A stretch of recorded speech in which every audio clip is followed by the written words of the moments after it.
Soy Marian Rojas Estapé, psiquiatra y autora de Cómo hacer que te pasen cosas buenas. Y soy una gran apasionada del mundo de la mente, de las emociones y del comportamiento humano. Hola Marian, mi nombre es Melania, soy periodista y es un privilegio poder compartir contigo una charla sobre neurociencia, psicología e inteligencia emocional. Muchísimas gracias, Melania. Para mí es una alegría estar aquí. Tú que eres psiquiatra, has estudiado la mente y el comportamiento humano y dices que no hay atajos ni guías rápidas que aseguren la felicidad. Me gustaría que nos hablaras un poco más sobre esto. Estamos en un momento de la historia donde parece que existe una obsesión por ser felices. Como que hay atajos fáciles para disfrutar con esto y conseguirás la felicidad rápidamente, pero la felicidad no es eso. La felicidad depende del sentido que cada uno de nosotros le damos a nuestra vida. ¿Pero qué sucede? Que en una sociedad que ha perdido el sentido, en una sociedad que en muchas ocasiones ha perdido el rumbo, hemos sustituido el sentido de la vida por sensaciones. Esas sensaciones pueden ser masajes, comida, alcohol, redes sociales. No todo tiene por qué ser malo, pero es autodestructivo cuando sustituye el verdadero sentido de la vida. Cada vez se investiga más sobre este sentido de vida. Los japoneses lo denominan Ikigai y hoy en día se sabe que cuando existe ese Ikigai, ese sentido que uno le da a las cosas, uno puede tener mejor salud física y psicológica. Incluso mejoran los marcadores cardiovasculares, pero también mejora la felicidad. Cada uno de nosotros, todos los que nos están escuchando, tú y yo, Melania, estamos librando una batalla en algún tema de nuestra vida. Todos nosotros estamos sufriendo constantemente por algo. Un tema económico, un tema de salud, un tema familiar, un tema profesional. Siempre hay algo que nos preocupa y esas batallas nos marcan. Y cómo lidiamos con esas batallas va a marcar eso que denominamos felicidad. Porque la felicidad consiste en conectar con eso bueno que pasa cada día y que lo malo que sucede cada día, esas batallas, las sepamos gestionar de la mejor manera posible. Tiene un matiz con la plenitud. La plenitud es un estado donde yo noto que mis necesidades están cubiertas y no quiero nada más. Por lo tanto, uno puede estar sufriendo mucho, pero ser feliz en ese momento, porque sabe conectar con lo pequeño y bueno que me va sucediendo cada día. Es decir, la felicidad está en conectar con las cosas pequeñas que van surgiendo en el día a día. Te he leído en varias ocasiones que muchas veces el antídoto para el sufrimiento es el amor. ¿A qué te refieres con esto? El mejor antídoto al sufrimiento y al dolor es el amor. Es sentirse querido, es sentir que no estás solo. Esa sensación de soledad no buscada, esa soledad involuntaria, es una sensación terrible para la psique, para la mente y para el corazón. Y por eso en muchas ocasiones, cuando uno está solo, tener a alguien, una persona vitamina, una persona que te apoye, una persona que te escucha, que no te juzga, que te entiende, a la que le cuentas algo y automáticamente te hace sentirte mejor. Que da igual que haga un año que no la veas, que sabes que con esa persona las cosas son mucho más sencillas, ¿no? Esa sencillez en las relaciones humanas que tanto ansiamos. ¿El amor a quién? Bueno, el amor a uno mismo. Eso es la autoestima. Quererse de forma sana, no quererse en exceso, que ahí entramos en el narcisismo, ni quererse poco, que entra en los cuadros de inseguridad tan destructivos para la mente humana. Y eso tiene mucho que ver con la voz interior. Todos nosotros tenemos una voz interior que determina cómo va a ser nuestra autoestima y cómo nos vamos a tratar. Lo segundo es el amor de pareja. El amor de pareja nos hace ser valientes. Ya lo decía Platón, no existe nadie tan cobarde que el amor lo transforme en alguien valiente. Yo creo que estoy segura de que todos conocemos a alguien que de repente se ha enamorado y se transforma. Y nada le da miedo y asume riesgos que jamás habría asumido. El amor de pareja es impresionante. Y cuando uno tiene ese amor de pareja, cuando uno se siente querido, esa sensación de confianza, hasta mejora, sabemos hoy en día, el sistema inmune. Tienes mejor salud física y psicológica. El tercero es el amor a los demás. La cooperación, la solidaridad, el amor a tus padres, a tus amigos, a tus hermanos, incluso a la gente de tu trabajo. Cuando uno está en armonía con las personas de su entorno, es capaz de mitigar los efectos que el estrés puede producir en él. Si tú vives ansioso o preocupado por algo, un tema económico, pero te sientes querido, el estrés que eso te produce es mucho menor. Luego tenemos el amor a las creencias y a los ideales. En las ideas se tienen, en las creencias se está, decía Ortega y Gasset. Cuando crees en algo y amas tus creencias, tienes fuerza, tienes fortaleza y superas casi todo. Y finalmente, el amor a los recuerdos. Yo creo que quizá de todos los amores es el que me parece más diferente y por eso siempre me encanta hablar de él. Hace unos años, Susumu Tonewaka, Premio Nobel de Medicina, descubrió que cuando una persona recuerda algo con intensidad, el recuerdo de esa imagen, que es placentera, activa los mismos mecanismos en el cerebro que cuando esto sucedía en la realidad. Esto es mágico. Cuando uno está angustiado, y esto en muchas técnicas de relajación, cuando uno trabaja con MDRs o con técnicas que ayudan a mejorar los estados de angustia, el traer a la imagen, atraer a la mente imágenes placenteras, recuerdos de personas donde había amor, donde te sentías querido, donde te sentías agradecido, de repente produce efectos bioquímicos en el propio organismo. Por lo tanto, ese amor, cuando inunda nuestra mente, nuestro organismo, nos ayuda también a ser mejores con los demás, a convertirnos en personas que no juzgamos, que empatizamos, que somos cariñosos, que buscamos intereses comunes. Yo soy muy de decirle a la gente que busque intereses comunes con los demás, que pregunte a los demás cómo se siente. Y cuando le ha preguntado cómo se siente, que recuerde esos datos. Porque esto lo he aprendido de mi padre. Mi padre se acuerda de todas las cosas y él lleva en su agenda del teléfono, los teléfonos de todo el mundo, pero al lado tiene puesto, su padre tiene artritis, su mujer tiene un Alzheimer, su hijo ha tenido un fracaso escolar, y así cuando alguna vez llama a alguien, siempre busca ese punto en común. Hoy en día vamos tan acelerados con nuestras preocupaciones y nuestros pensamientos que nos cuesta prestar atención a las preocupaciones de los demás. Por lo tanto, el amor, efectivamente, Melania, yo creo que todos lo sabemos, pero el amor es uno de los mejores antídotos a los momentos malos. Marian, me gustaría que nos contaras cómo afectan las emociones y los pensamientos al organismo. Y por otro lado, ¿qué nos sucede cuando nos preocupamos por algo constantemente? Bueno, yo creo, Melania, que esto es de los temas más apasionantes y probablemente de los que más me gusta hablar. Cuando yo estudié medicina, yo vengo de una familia de psiquiatras. Mi abuelo era psiquiatra, mi padre es psiquiatra, tengo una tía psiquiatra, un primo psiquiatra y tengo mi hermana es psicóloga, es decir, vivo rodeado de personas que trabajan y estudian el mundo de la mente y del comportamiento. Pero me costaba, mientras yo estudiaba mis apuntes y mi carrera de medicina, ver que faltaba siempre el punto emocional a las enfermedades. Y yo creo que todos somos conscientes que estás nervioso y tienes taquicardias, tienes un examen y de repente pues tienes la tripa un poco más revuelta o de repente se te duerme el párpado. Es decir, hay síntomas físicos que tienen que ver con las emociones.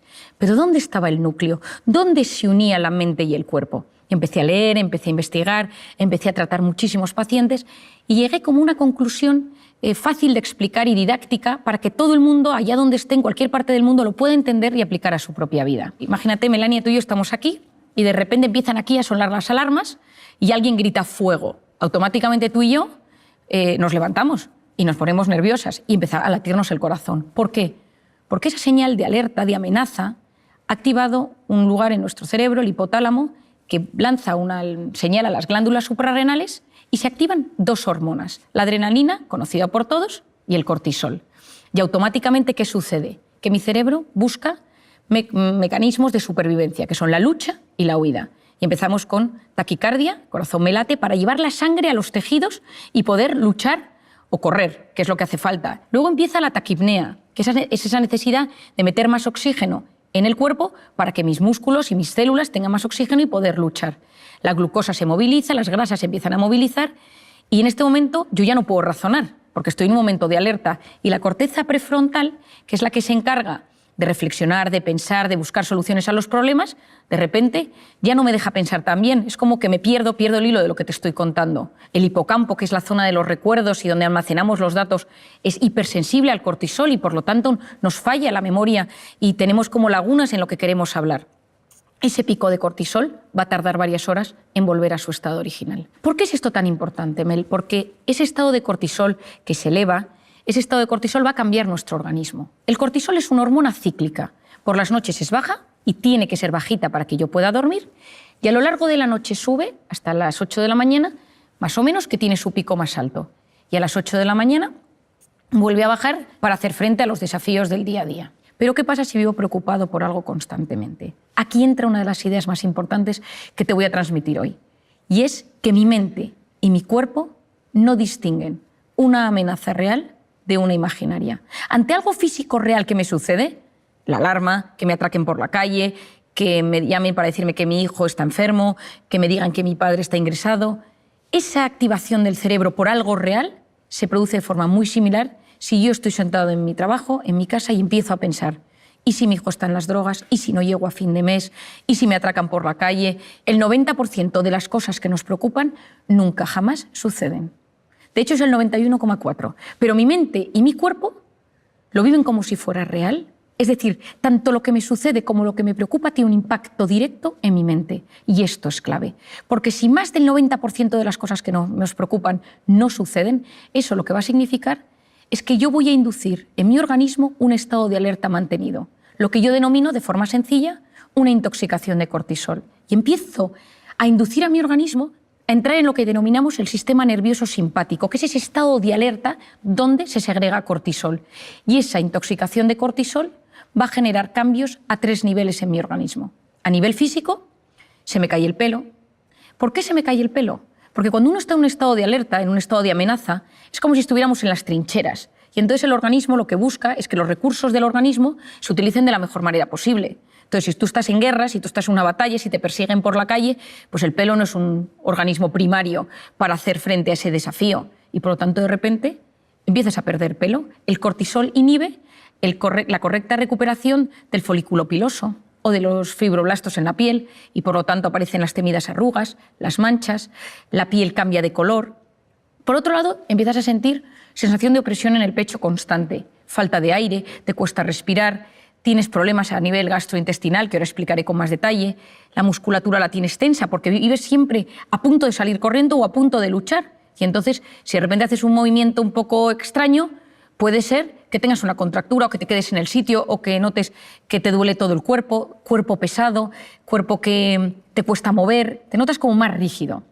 Esto a nivel físico, pero también el cortisol altera el funcionamiento de los estrógenos, de la progesterona o de la testosterona. Cuando uno conoce cómo funciona esta hormona, sabe que uno cuando vive intoxicado de cortisol, en el cuerpo suceden muchos temas. Pero hay uno clave, Melania, que te quiero explicar, y es que el estado de estrés mantenido lo que va a hacer es modificar el sistema inmunológico. Y para mí aquí está la clave.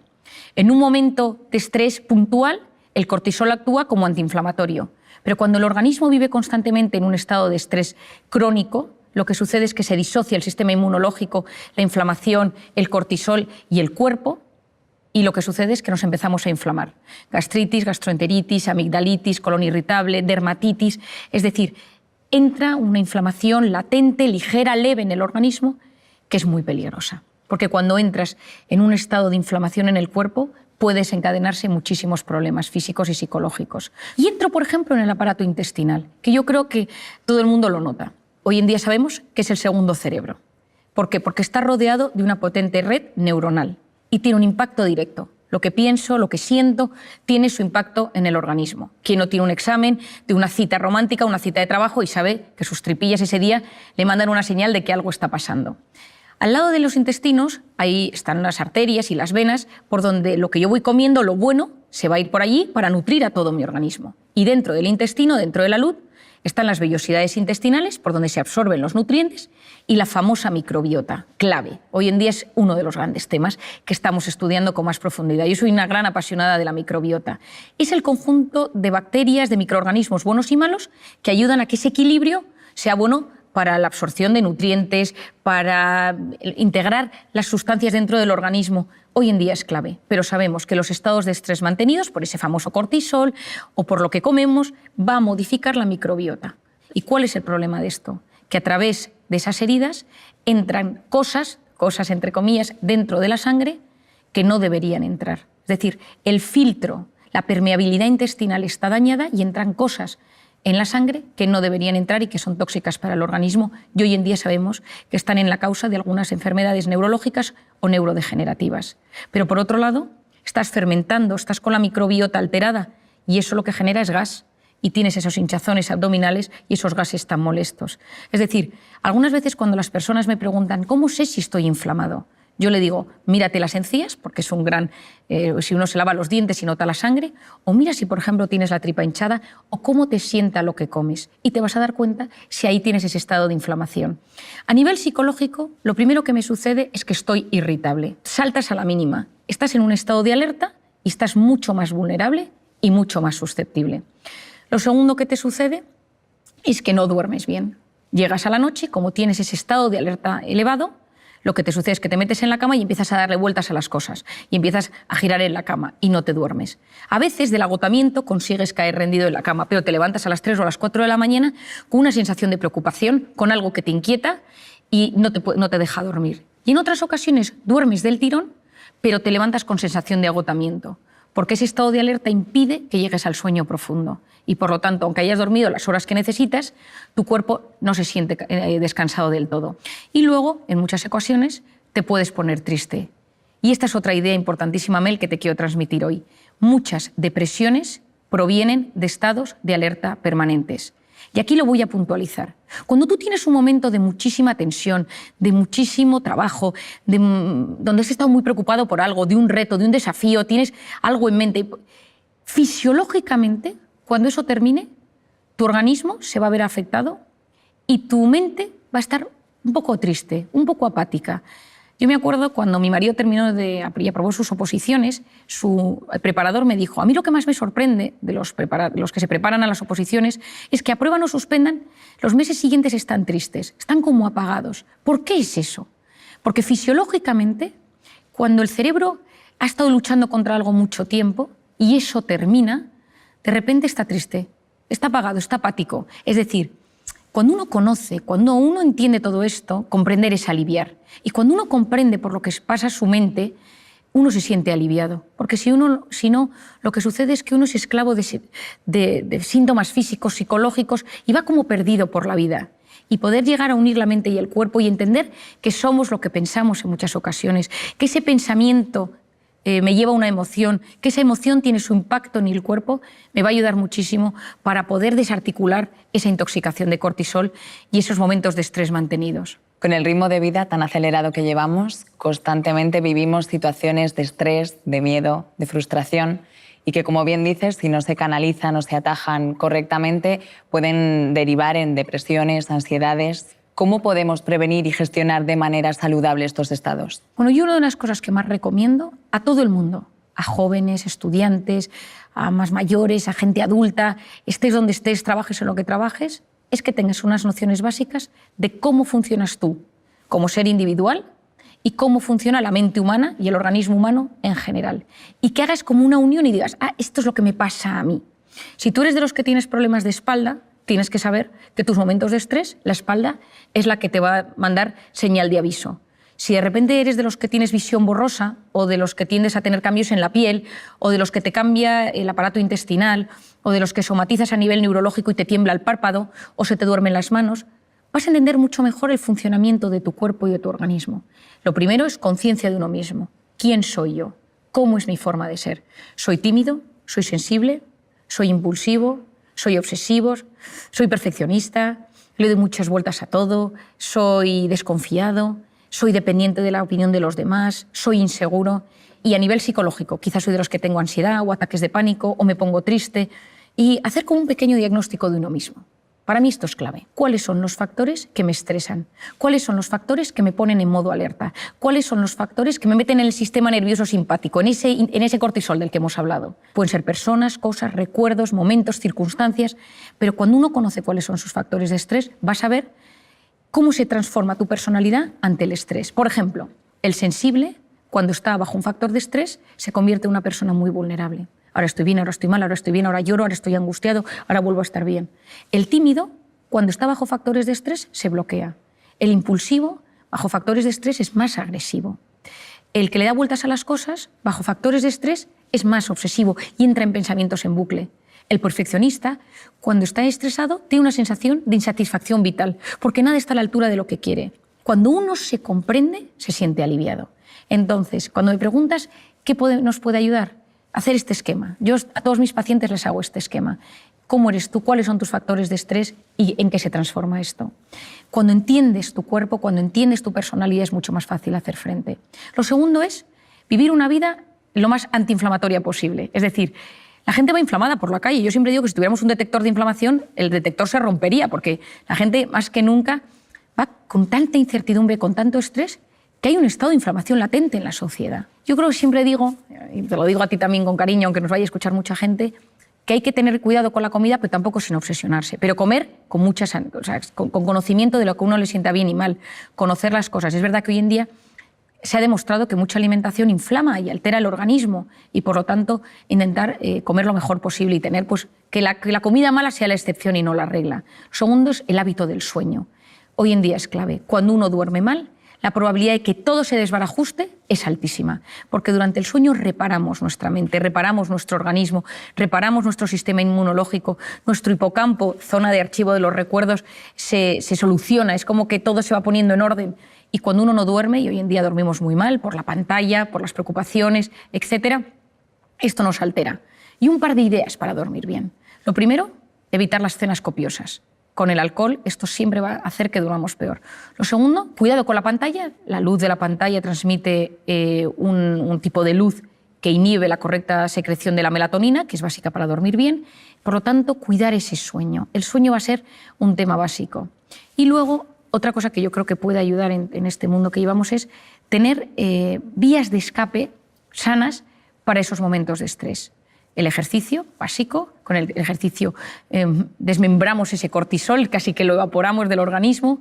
Cuidado con el ejercicio excesivo, que ahí te pones en modo alerta, pero yo hablo del ejercicio normal y saludable que todos conocemos. También recomiendo la educación de esa voz interior, es decir, cuidado, porque sabemos ya que esa voz interior va a tener un impacto en mi vida, entonces que mi voz interior sirva para apoyarme y no para hundirme, hacer un diagnóstico, cómo me trato yo. Lo tercero es las personas con las que me rodeo, cuidado, que a veces parte del problema es que vivo rodeado de personas que me meten en modo alerta. Cuarto, el ser humano no está diseñado para vivir en el sistema nervioso simpático constantemente. Un poquito me puede ayudar a de repente ser profundamente eficiente, profundamente efectivo, para llegar a las cosas de la mejor manera posible. Pero si lo mantengo en el tiempo, corro el gran riesgo de enfermarme.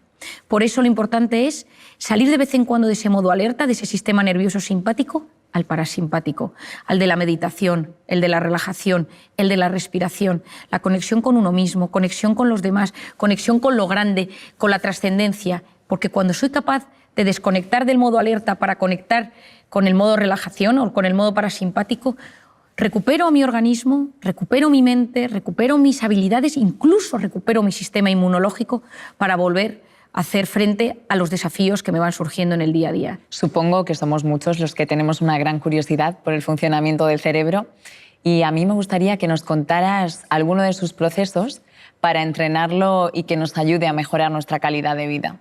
En el cerebro pasan muchas cosas, ¿no? Y entonces la gente viene y cuando viene a consulta te pregunta, ¿no, María, me ha pasado esto? ¿Por qué? ¿A qué se debe? ¿No? Y cuando se lo explicas, oye, hay una sensación de alivio, ¿no? Esto tiene un sentido, no es que me estoy volviendo loco, no es que mi cabeza o soy un tipo raro. Y entonces cuando a la gente le explicas que hay cosas que son, no digo que comunes, pero sí frecuentes o que tienen una explicación neurocientífica, te sientes mucho más aliviado. La suerte que tenemos es que hoy en día la mente y el cerebro se está investigando cada vez más y hay una búsqueda de respuestas, el cerebro es el gran desconocido, pero vamos entrando, aprendiendo, gestionando y es alucinante. A mí me encanta estar lo más al día que puedo de todo lo que va sucediendo y cada vez que algo nuevo se descubre, pues te llenas en un mundo apasionante que en mi caso particular siempre pienso, y esto a ver cómo se explica a la gente, ¿no? Porque es todo a veces tan difícil de entender porque la mente... Pero bueno, yo te contaría cosas, ¿no? Pienso, por ejemplo, en el famoso secuestro de la amígdala, que muchas veces la gente me pregunta de qué se trata. El secuestro de la amígdala es una respuesta automática de la mente ante algo que sucede y tienes una reacción desproporcionada. Y es como que la amígdala en ese momento tiene una comunicación con el hipocampo, que es donde están los recuerdos. Y la amígdala es donde está la emoción, la ansiedad, la angustia, donde reaccionamos. Y ese canal de comunicación tiene que ser lo más sano posible. Entonces, si de repente hay un recuerdo que no se ha quedado bien archivado, si de repente vuelves a algo relacionado con ese recuerdo no bien archivado en tu hipocampo, la reacción en la amígdala va a ser fortísima. Entonces, mucha gente puede decir, escuchando esto, pues a mí esto me pasa con una persona, o con un animal, o con el miedo a volar, o con cosas que de repente me pongo malo, o con los hijos. A veces uno tiene reacciones de secuestro de amígdala en la educación de los hijos, porque se enfada muchísimo ante alguna actuación que ve en ellos y reacciona de forma desproporcionada. Entonces, bueno, primero, como siempre explico, es ser consciente de que a uno le pasa esto, ¿no? E intentar ver cómo cortocircuitar ese bucle explosivo que tiene en su mente. Todos nosotros nos pasan acontecimientos diariamente y unos de repente nos afectan muchísimo y otros muy poco. Tu hijo puede llegar un día a casa, haber suspendido todas las asignaturas y que ese día a ti ya te hayan subido el sueldo y te parece que lo de las asignaturas, bueno, pues mira, ya probará. Si ese día te han bajado el sueldo o has perdido el trabajo, encima que hayas suspendido las asignaturas, pues puede generar en ti una reacción muy negativa contra tu hijo. Es decir, la vida no es lo que es. Hay cosas que, lógicamente, son más o menos realistas, pero lo importante es la interpretación que hacemos de lo que nos sucede. Y todos nosotros interpretamos la vida de una y otra manera dependiendo de una serie de factores. Lo voy a dividir en 3. El primero es el sistema de creencias. Todos nosotros tenemos unas ideas prefijadas sobre cómo debe ser la vida, cómo quiero que me traten, cómo quiero que se gobierne el mundo. Es decir, a nivel ético, a nivel moral, a nivel político, a nivel personal, a nivel económico. Yo quiero vivir en este tipo de casa, yo quiero que mis jefes me traten así, yo quiero que mi pareja me trate de esta manera, yo quiero que mis hijos sean así, yo quiero... O sea, tenemos unas expectativas, unas aspiraciones personales, profesionales, tanto nuestras, de nuestro entorno, pero también de cómo debe ser gestionada la vida. O sea, hay palabras, personas, personajes políticos que, dichos, generan automáticamente una reacción. Y eso es el sistema de creencias. Hasta el más tolerante tiene un sistema de creencias limitante. ¿Por qué? Porque muchas veces queremos que nuestros hijos sean ingenieros, médicos, y de repente te viene un hijo, estoy pensando en una paciente que tengo, que le dijo que quería ser pianista, toda la familia son ingenieros, y la madre no lo entendía, dejó de hablarle porque para ella era un drama, pero su hijo tenía un don para el piano, pero ella no lo podía percibir, ella no lo veía. ¿Por qué? Porque su sistema de creencias era que todo lo que no fuera ser ingeniero era un problema, porque venían de no sé cuántas generaciones de ingenieros en la familia y el tema del piano le parecía que era una cosa que no tenía ni pies ni cabeza. Muchas veces hay que romper nuestro sistema de creencias. Yo creo que lo más importante es conocerlo. ¿Cuál es el mío? Y todos tenemos un sistema de creencias que hace que las cosas que nos cuenten o que nos sucedan las vamos a interpretar de una u otra manera según ese sistema de creencias. Y es lo más difícil de cambiar. Cuando uno piensa en algún tema de alguna manera, a veces no se puede modificar y es como darse contra un muro, porque yo puedo tener delante un paciente que noto que es un sistema de creencias limitante, acepta a tu hijo, acepta este tema en ti, acepta tu pasado, acepta que esto pase en tu trabajo. No quiero, me niego. Y muchas veces esa resistencia al cambio es lo que impide que disfrutemos de la vida. Por otro lado tenemos el estado de ánimo. Si uno está contento, la interpretación de las cosas es mucho mayor. Yo recuerdo siempre cuando ganó España el Mundial de Fútbol con el gol de Andrés Iniesta, ¿no? Que para mí, que es buen amigo, él y su mujer Ana, son buenos amigos míos, y yo lo recuerdo como uno de los momentos pletóricos a nivel... Me encanta el fútbol, me encantó, ¿no? Y entonces recuerdo que al día siguiente en el hospital todo el mundo estaba contento, la gente se saludaba, la gente por la calle, la gente iba pues, dando al claxon por la calle, había una sensación de jolgorio por las calles, ¿no? Estado de ánimo, de felicidad, de bienestar, por una alegría. Pero vayamos a lo serio. Ese estado de ánimo va a determinar nuestra interpretación de las cosas. ¿Y de qué depende ese estado de ánimo? Depende de cómo durmamos. Lo hemos explicado ya, pero depende de cómo durmamos. Depende de las circunstancias. No es lo mismo vivir en plena pandemia que vivir en un momento donde no había ningún problema de virus alrededor. Por otro lado, la personalidad. La interpretación de las cosas, si tú eres profundamente sensible, eso va a afectar a tu estado de ánimo. Si tú eres profundamente desconfiado, eso va a afectar a tu estado de ánimo y, por tanto, a tu interpretación de las cosas.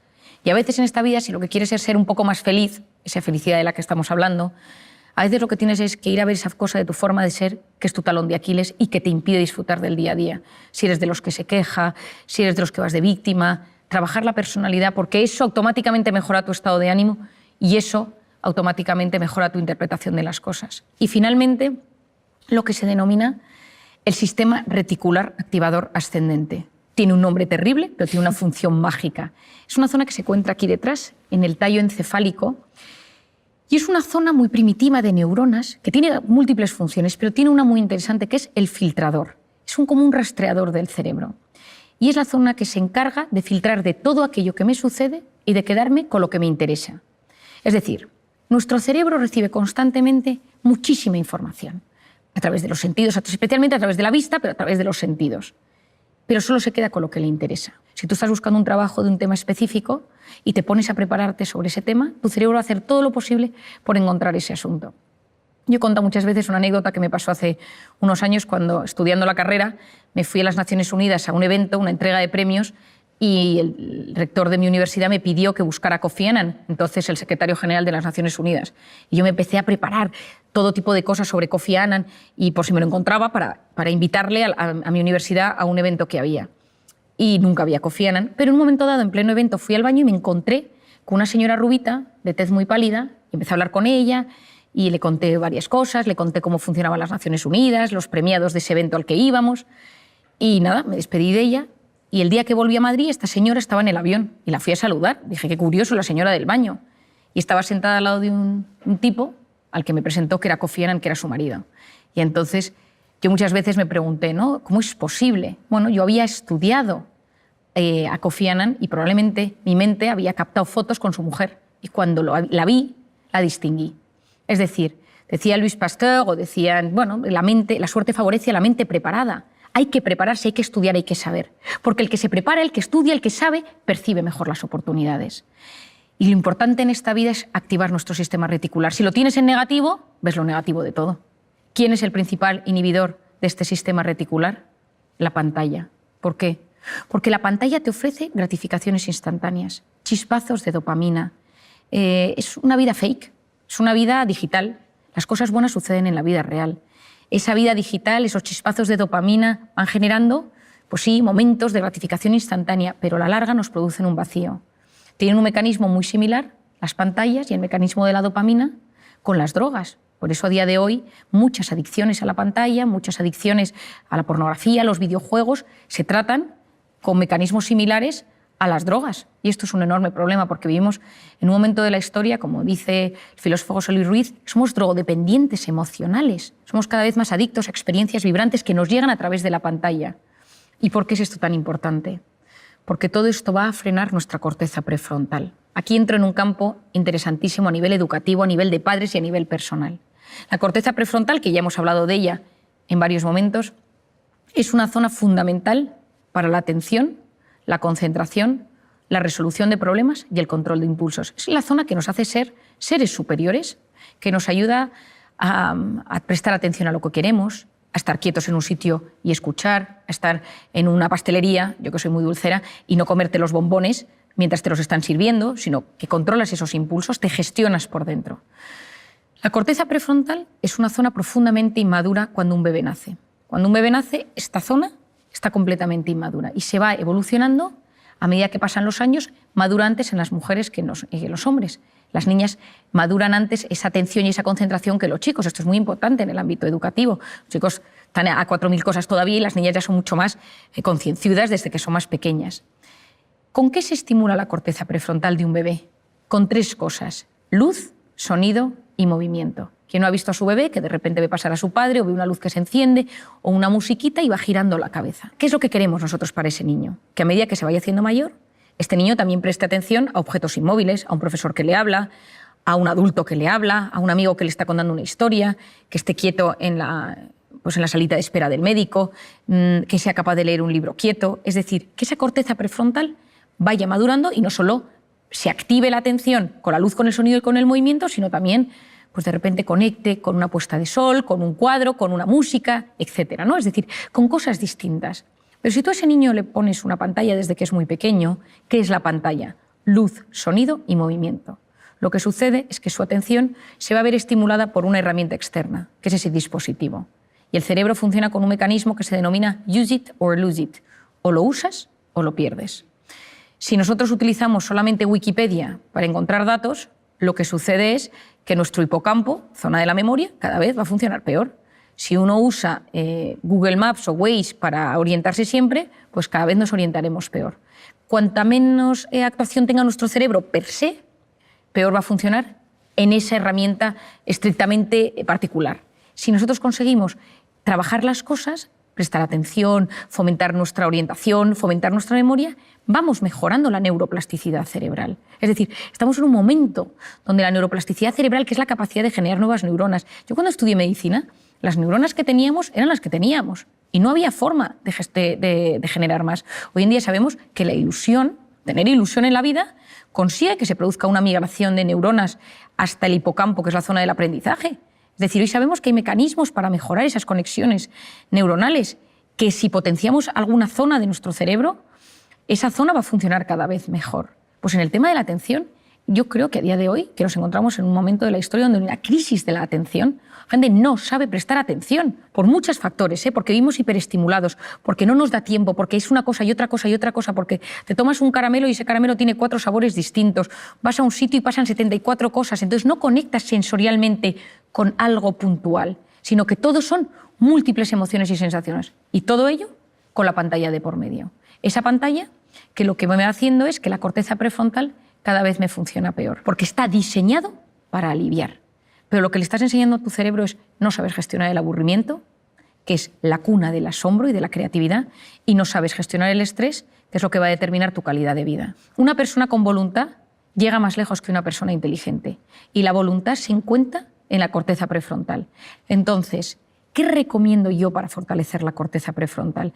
La voluntad es la capacidad de posponer la recompensa. Y hoy en día estamos en un momento donde lo quiero todo y ahora, y quiero sentir ahora, y quiero la gratificación instantánea ahora. Es decir, en vez de que yo lo quiero todo ahora, comida, lo que necesito, yo fortalezco mi voluntad poniéndome pequeños retos. Esta semana no como esto.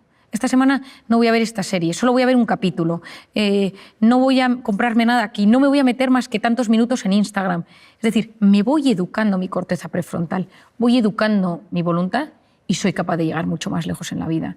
¿Y eso qué me va a ayudar? Uno, que cuando me aburro y dejo que mi mente se vaya y que vaya y venga y tal, ningún gran descubridor llegó a sus resultados y a sus conclusiones en un momento frenético. Nunca. Uno estaba bajo un árbol y vio caer una manzana, el otro paseaba por los jardines de Atenas, otro... Es decir, en un momento de paseo, de parasimpático, de relax, de repente, clink, salió una idea. En un momento de estrés frenético, no llegas a los grandes temas de la vida. Vas de forma superficial y no profundizas.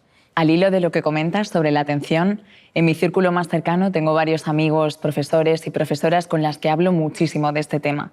¿Podrías darnos algunas pautas para mejorar la atención, la concentración y sobre todo esa fuerza de voluntad que comentas que es tan necesaria en las aulas? Bueno, Mel, es que hay un tema interesantísimo y es que nosotros esculpimos nuestro cerebro en tiempo real según a qué prestamos atención. Por eso, hoy en día, según a lo que prestemos atención y la capacidad que tengamos de concentración, de atención y esa fuerza de voluntad, va a determinar en gran parte nuestra calidad de vida, nuestra calidad intelectual, nuestra calidad cognitiva, las notas de clase, pero no solo las notas, sino la capacidad que tenemos de disfrute, de conectar con las personas, con el conocimiento, con la naturaleza, con todo. Por lo tanto, fomentar esto es muy importante. Yo creo que una de las cosas que nos puede ayudar para fortalecer esta concentración, esta capacidad de prestar atención, esta fuerza de voluntad, la primera es aprender a enfocarnos en cosas positivas. Es decir, tomar la decisión, y esto puede ser un ejercicio de clase, un ejercicio personal, decir hoy me voy a fijar en 3 cosas buenas que me sucedan. Y hablar de esas 3 cosas. Basta mirar algo con mucho interés para que se vuelva interesante. Y una cosa que puede ser una cosa muy pequeña, que estás en la calle, te sientas en un banco, ves a alguien pasar, estás en clase, te fijas en un compañero, en la profesora o en el profesor, en algo que te están comentando, y eso lo trabajas y lo hablas y lo piensas y lo meditas e incluso lo escribes, eso te puede ayudar a fortalecer tu atención. Otra cosa es saborear. Saborear desde los sentidos. A veces estamos aturdidos de tanta hiperestimulación. Entonces, de repente, comer algo y decir, esto sabe, ¿no? Y si hay una mezcla, pues esto, aquí hay tomate, aquí hay queso, aquí hay macarrones, aquí hay guisantes. Es decir, ¿a qué saben las comidas? El frenar ese aturdimiento para, de repente, saborear los sentidos en los niños es algo mágico. De repente decir, silencio, ¿qué escucháis? Un coche de bomberos, un coche de policía, una música, una melodía, el grito de alguien. Eso ayuda a que los sentidos tomen más importancia y yo frene todo para enfocarme en algo particular. Y cuando uno consigue enfocarse en algo particular, está fortaleciendo su capacidad de prestar atención. Enseñar a los niños a discriminar, a saber dónde está el bien y el mal, a saber dar pilares seguros de criterio, porque si no te metes en Internet y no sabes dónde está lo bueno y lo malo. No sabes dónde te están engañando y dónde no. Hay un momento que te llega tanto al teléfono que cada día es una noticia, yo todo lo que llega lo compruebo. Hay veces que hay cosas tan surrealistas que digo, esto seguro que es mentira y de repente te das cuenta que es verdad. Pero sé buscar si está bien o está mal. Yo creo que el aula tendría que ser ahora mismo un lugar donde enseñar a buscar si está bien o está mal, para profundizar, para filtrar de todo lo que nos llega lo que realmente vale la pena y no aturdir a esa corteza prefrontal que llega un momento donde no es capaz de leer un libro, no es capaz de enterarse de una conversación. Había un hábito que se hacía en mi casa y es que todos los domingos leíamos todos antes de comer, sentados en el salón de casa con música clásica. Y mi padre, cada uno según la edad que tenía, todos leíamos. Y era algo que fortalecía nuestra lectura. A mí me parece importantísimo volver a la lectura. La lectura es a la mente lo que el ejercicio físico es al cuerpo. Hay que leer y yo recomiendo leer en papel, porque no leemos igual en papel que leemos en pantalla. En papel leemos con más profundidad y ya lo sabemos hoy en día. Cuando uno tiene el papel, el libro va pasando la página, hay algo que surge en el cerebro donde es capaz de meterse mejor en la historia. Es verdad que con tal de leer, yo que la gente lea donde quiera, ¿no? Pero yo lo recomiendo. Y sobre todo que cuando leemos, por ejemplo, noticias, hay tantos anuncios y tantas cosas que salen que nuestra capacidad de dispersión es altísima. Y esa famosa multitarea, de la que tanto nos han hablado, no es tal. Es una alternancia continuada de la atención.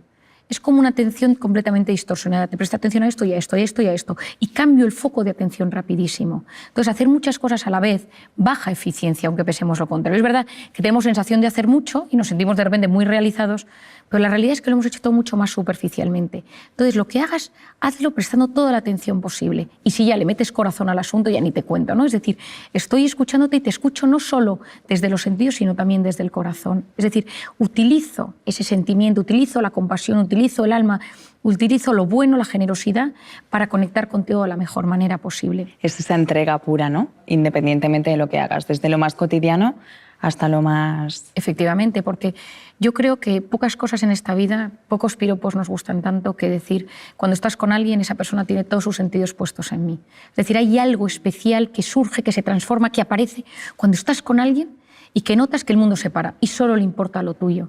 Yo en mi consulta, por ejemplo, no tengo puesto un ordenador, yo escribo en papel, porque necesito que la persona que tengo delante no note que haya ningún disruptor, que no haya absolutamente nada que nos rompa. Yo lo escribo todo en las hojas y lo guardo en hojas, porque cuando estoy con esa persona necesito que sepa, que se dé cuenta que solo la escucho a ella. Por eso muchas veces tengamos cuidado. Cuando estemos con nuestros hijos, dejemos el teléfono, mirémosles a los ojos, incluso agáchate y ponte a su tamaño. ¿Cuántas veces oigo, y mis propios hijos te lo dicen, que es más importante el teléfono que yo?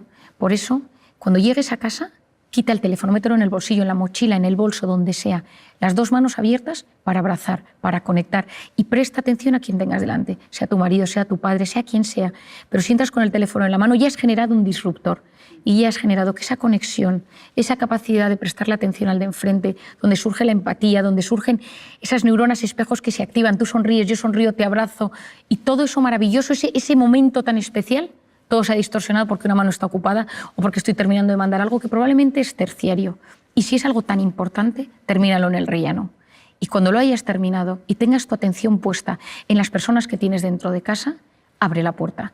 Pero si no, espera.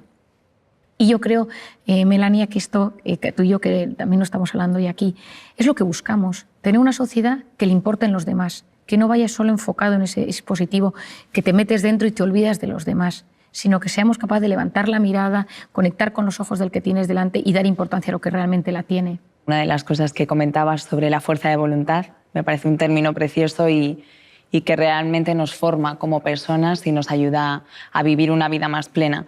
Dices que se puede aprender desde pequeño, que se trabaja en el cole, en las aulas, pero también sería posible haberla aprendido de padres, de abuelos, de amigos. Tener un modelo de identidad en la vida es clave. Y en voluntad, ni te cuento. En mi caso son mis padres. Los dos tienen una fuerza de voluntad excepcional, ¿no? Es decir, yo he aprendido de ellos el orden, la constancia, la perseverancia, cómo actúan, cómo, pues, si tiene una cosa que hacer es lo que se hace, haz lo que debes ahora en este instante. A veces esto no lo hagas ahora y pospon la recompensa más tarde, te apetece esto, ahora no es el momento. Y cuando tú eso lo ves en tus padres, es mucho más fácil que tú lo hagas como hijo. No podemos pretender que nuestros hijos hagan cosas que nosotros no hacemos.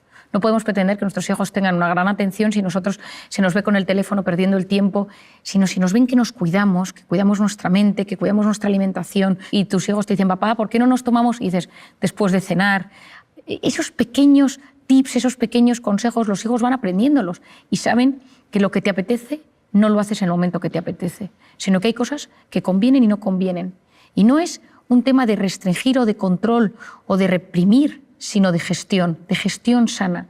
Porque si no sabes controlar o si no puedes controlar todo aquello que te apetece, todo ese impulso, y frenar, también está en la corteza prefrontal ese impulso, concentrarte en lo que ahora tienes y disfrutarlo en vez de pensar en lo que vas a hacer en media hora y esa intensidad y que lo necesito hacer, a la larga en la vida te sentirás mucho más frustrado. ¿Qué otras herramientas nos pueden ayudar a hacer una buena gestión del cuerpo y de la mente y de esa obsesión que a veces tenemos por aprovechar el tiempo al máximo? Bueno, yo creo que hay una obsesión, efectivamente, como tú bien dices, de aprovechar el tiempo. El famoso FOMO, que ahora se habla tanto, que es lo que se denomina el fear of missing out, el miedo a perderme algo, ¿no? Entonces, constantemente me meto, veo si ha pasado algo a nivel mundial, personal, familiar, me meto en los chats, me meto en los portales de noticias, con un miedo constante, ¿no? Y hoy en día, ese mundo digital, nos hemos visto inmersos en un estado de alerta constante, ¿no? Yo recomiendo muchísimo quitarse las notificaciones de la pantalla. Soy yo quien domino el dispositivo, soy yo quien domino las alertas, no las alertas a mí. Porque siempre va a pasar algo, siempre hay algo. Has escrito en un chat, el chat del colegio de tus hijos, las noticias que están pasando todo el día a nivel mundial de cualquier cosa, porque siempre están pasando cosas, ¿no? Es decir, la pantalla nos ha convertido en unas personas que nos cuesta mucho más relajarnos y mete nuestra mente en ese estado de modo simpático, de modo de cortisol, de modo amenaza, tan tóxico para el organismo. Por otro lado tenemos la cronopatía. La cronopatía, que es la enfermedad del tiempo. Patos, enfermedad cronotiempo. Siempre haciendo cosas, nunca puedes parar. Decía Marañón, la rapidez, que es una virtud, engendra un vicio, que es la prisa. Pues a veces esa prisa sin parar a un sitio o a otro hace que no seas capaz de frenar. La persona que sufre de esa necesidad constante de la hiperactividad y del hiperactivismo, cuando la frenas de golpe, tiene ansiedad. Y por lo tanto, en esos casos, a veces lo que es necesario es decir, oye, un momento, no puedes pasar de todo a nada. Tienes que aprender poco a poco a bajar los escalones, porque tu cerebro no permite ese salto tan inmenso. Lo que de repente puede generar es un ataque de ansiedad. Y en alguna ocasión yo lo he visto en consulta. Y luego, por otro lado, tenemos el perfeccionismo. El perfeccionista, por definición, es el eterno insatisfecho. Siempre está inquieto, alerta, porque hay defectos en todo lo de su entorno. Esto podría estar mejor, esto se podría hacer de esta manera, mi tesis doctoral, mi trabajo, mi casa, el orden, la ropa, los niños. Y eso, a la larga, genera una insatisfacción vital, porque la vida tiene un componente muy grande de imperfección. Cuando uno es muy perfeccionista, esto puede desarrollarse en trastornos obsesivos compulsivos, y conocer el impacto que esto tiene en la salud va a ser muy importante. Entonces, ese estado de alerta mantenido, tanto por la cronopatía, por el FOMO, por el tema digital, por el perfeccionismo, por la necesidad de hacer cosas constantemente en este mundo tan frenético en el que nos ha tocado vivir, apasionante, pero frenético en el que nos ha tocado vivir, tenemos herramientas. Algunas ya las hemos ido hablando durante este rato de conversación, pero me gustaría puntualizar otras. Hemos hablado del deporte, que me parece clave, y me encantaría deporte con naturaleza. Hay estudios interesantísimos que no es lo mismo hacer deporte en una ciudad que hacer deporte con naturaleza. Incluso estos estudios se han realizado poniendo a la gente pantallas inmensas con un bosque, con un lago, y ver qué pasa en su cerebro y cómo van eliminando ese cortisol y cómo se va gestionando todo ese estado de bienestar. Se sabe hoy en día que cuando uno consigue hacer deporte en la playa, en la montaña, en la naturaleza, se relaja mucho más. Hay una parte de uno mismo que en la naturaleza conecta mucho mejor y entra en ese modo parasimpático mucho mejor que en un gimnasio. Ojo, si solo tienes al gimnasio, pues adelante, porque es lo que tu cuerpo necesita. Por otro lado, me parece fundamental todo el tema de aprender a conocer nuestro cuerpo y conocer cómo va somatizando mi cuerpo. Entonces, como el primer mecanismo ante la angustia es hiperventilar, la taquipnea, esa necesidad de generar más oxígeno en el cuerpo, esas taquicardias, hoy en día conocemos una manera fácil entre comillas, de frenar ese estado rápido de taquicardias o estado de alerta. ¿Por qué? Porque como hemos hablado al principio, cuando yo noto una amenaza, lo primero que sucede es que mis pulmones y mi corazón cambian su forma de latir. De repente meto bocanadas de aire mucho mayores, tengo respiración mucho más entrecortada y superficial, pero lo que sucede es que entra más oxígeno del que debería y todo el cambio del oxígeno y el CO2 en mi cerebro va a generar desde esa visión borrosa, los hormigueos, esa sensación de malestar tan conocida. Es decir, ese estado físico de tantísimo malestar en un primer momento tiene mucho que ver con ese oxígeno y con ese CO2 que sale y entra de forma disruptiva en mi organismo. Por lo tanto, si en ese momento uno aprende a respirar de forma profunda y con conciencia, es capaz de generar un estado de calma dentro de sí.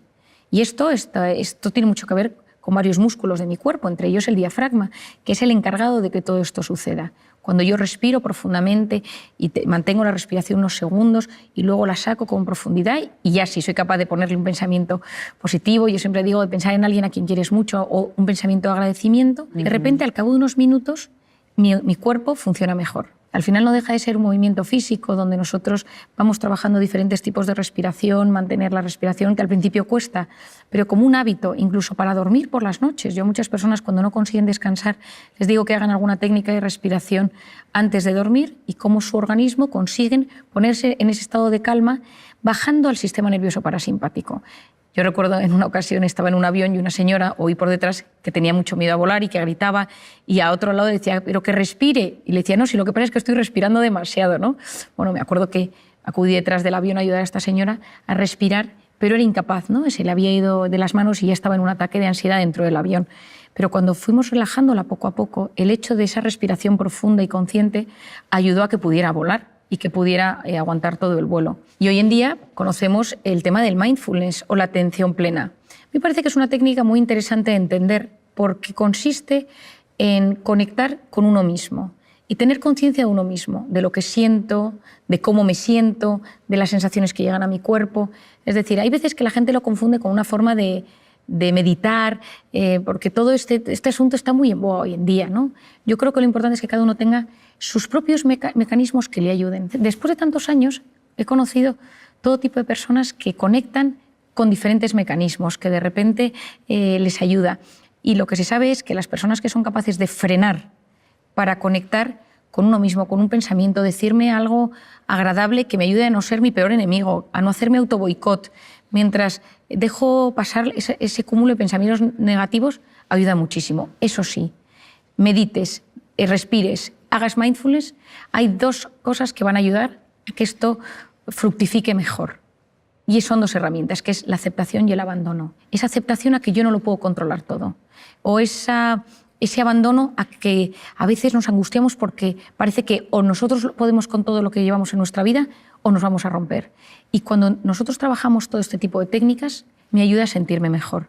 Pero si lo que sucede es que yo busco relajarme desde el control, lo que va a hacer eso es generarme un estado de alerta todavía mayor. Y yo creo que conectar mente y cuerpo y saber que en ese punto, que a día de hoy yo creo que es de los únicos que conocemos, donde hay esa simbiosis tan brutal, donde se unen la mente, la psique, el alma, el cuerpo, todo ello en uno, y podemos hacerlo de forma consciente, yo creo que nos abre un mundo apasionante. Por último, me gustaría que compartieras con nosotros y con todas las personas a las que llegue esta charla una idea maravillosa que escribes en tu libro, que es el camino que tenemos todos por delante para llegar a nuestra mejor versión. Bueno, como hablábamos a lo largo de esta charla, nosotros a veces estamos en modo alerta. Y cuando estás en modo alerta, vas en modo supervivencia.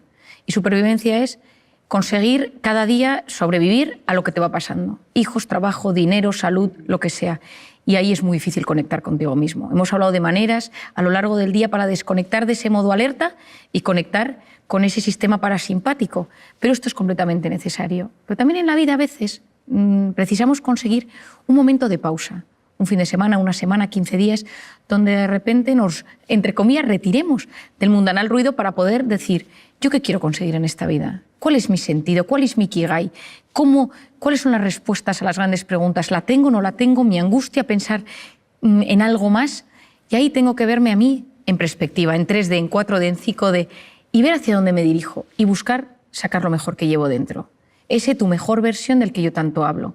Y hago una ecuación matemática, que me parece que pocas cosas se puede usar menos matemáticas que en psicología y en psiquiatría, pero me gusta esta ecuación matemática porque puede ayudar a comprendernos.